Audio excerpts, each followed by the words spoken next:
A discussion about how to spend $1 million for anti-poverty efforts caused a division on the Winston-Salem City Council between those who wanted to go broad and those who wanted to go deep. Councilmember Robert Clark complained that the money is getting split more than 40 ways. It's a little bit for everybody.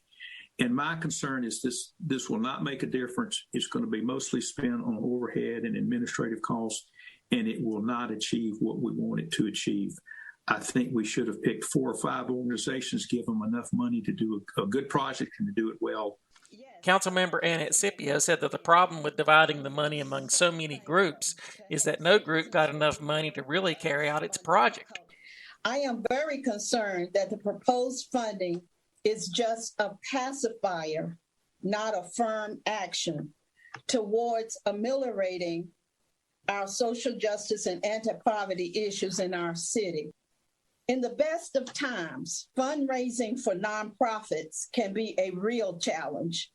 Based on the requested amount, some of the agencies would have to raise 94% of their need, and the average amount to be raised is 70% they would have to raise to fulfill their proposal.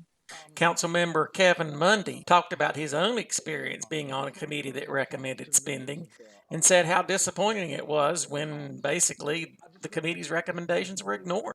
We ask our citizens to help us to make recommendations, to spend time, and oftentimes they spend an inordinate amount of time doing what we ask them to do.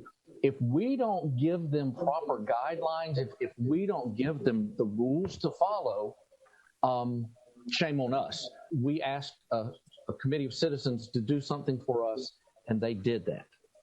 Councilmember Dede Adams insisted that the nonprofits get their money because of the hard times they've had during the era of COVID.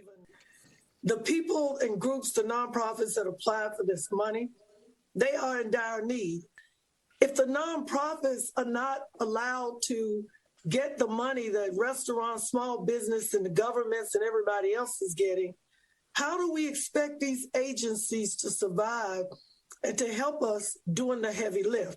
When the final vote was taken, Adams' motion to give the money to the organizations passed 6-2. I'm Wesley Young, reporting for the Winston-Salem Journal.